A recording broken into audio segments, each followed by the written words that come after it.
Assalamualaikum warahmatullahi wabarakatuh. Perkenalkan saya Farhan Hadib Surya dari kelas D. Pada kesempatan kali ini saya akan membahas tentang System Development Lifecycle atau SDLC. Apa yang dimaksud dengan SDLC?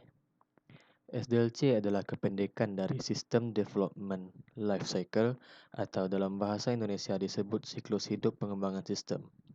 SDLC digunakan untuk membangun suatu sistem informasi agar dapat berjalan sesuai dengan apa yang diharapkan. Dalam pengertian lain, SDLC adalah tahapan kerja yang bertujuan untuk menghasilkan sistem berkualitas tinggi yang sesuai dengan keinginan pelanggan atau tujuan dibuatnya sistem tersebut. SDLC memiliki banyak fungsi, antara lain sebagai sarana komunikasi antara tim pengembang dengan pemegang kepentingan. SDLC juga berfungsi membagi peranan dan tanggung jawab yang jelas antara pengembang, desainer, analisis bisnis, dan manajer proyek. Berikut ini adalah tahap-tahapan SDLC. Yang pertama adalah planning, yang kedua analisis, yang ketiga desain, yang keempat implementation, dan yang kelima maintenance. Kita masuk yang pertama adalah perencanaan atau planning.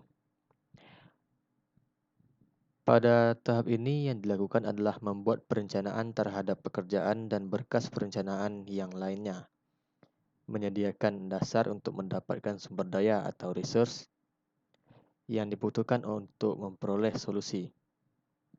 Selain itu juga dilakukan pembentukan dan konsolidasi tim pengembang, mendefinisikan tujuan dan ruang lingkup pengembangan, mengidentifikasi apakah masalah-masalah yang ada bisa diselesaikan melalui pengembangan sistem, menentukan dan evaluasi strategi yang digunakan dalam pengembangan sistem, dan penentuan prioritas teknologi dan pemilihan aplikasi. Tahapan yang kedua adalah analisis kebutuhan atau requirement analysis.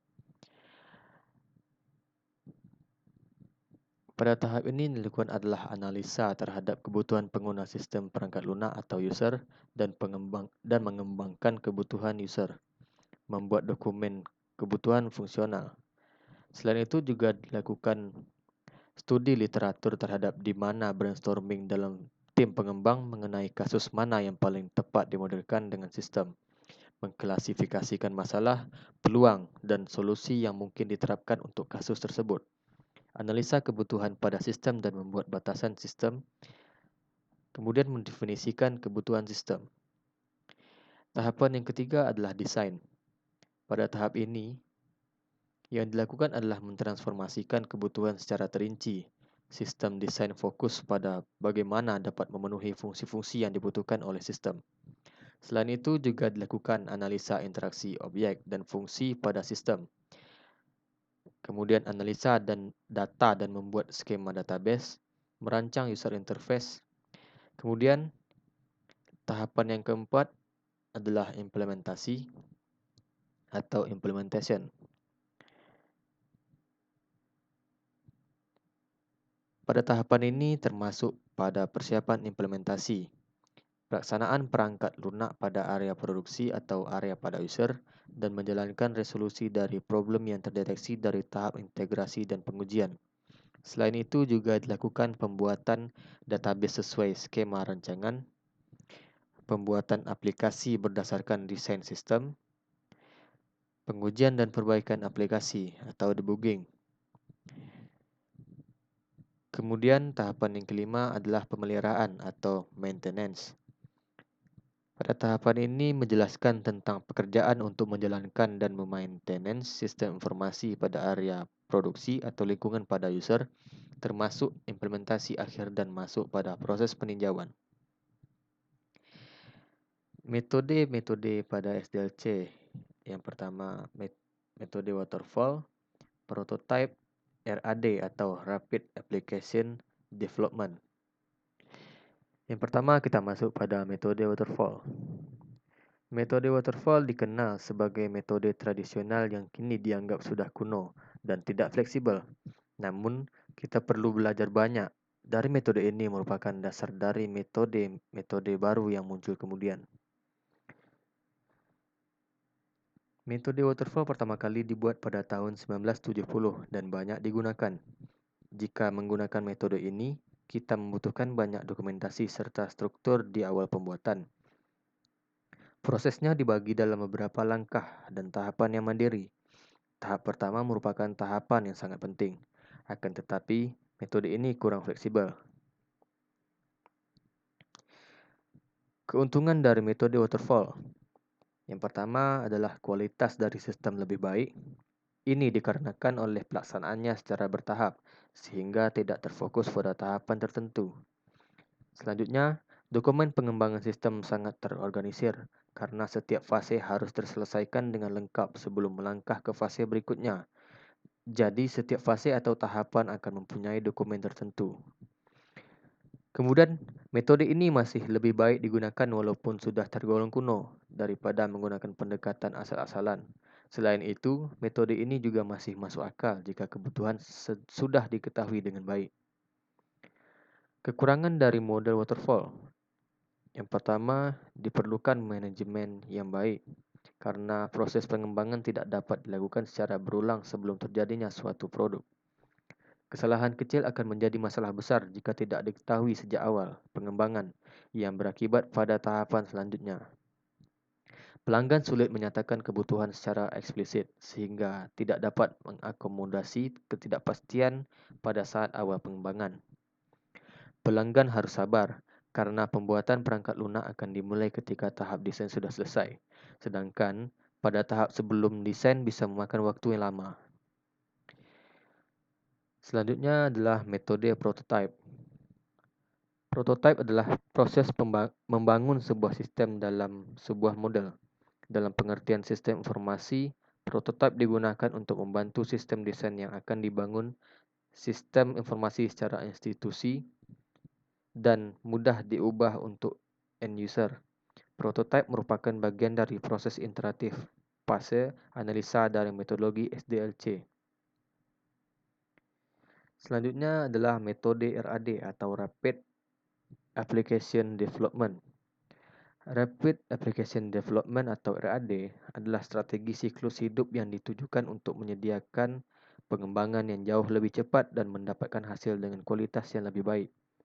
RAD merupakan gabungan dari bermacam-macam teknik terstruktur dengan teknik prototyping dan teknik pengembangan joint application untuk mempercepat pengembangan sistem atau aplikasi.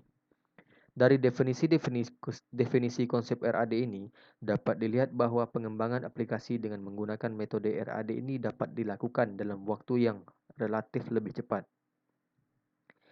Keuntungan dari model RAD sangat berguna dilakukan pada kondisi user tidak memahami kebutuhan apa saja yang digunakan pada proses pengembangan perangkat lunak.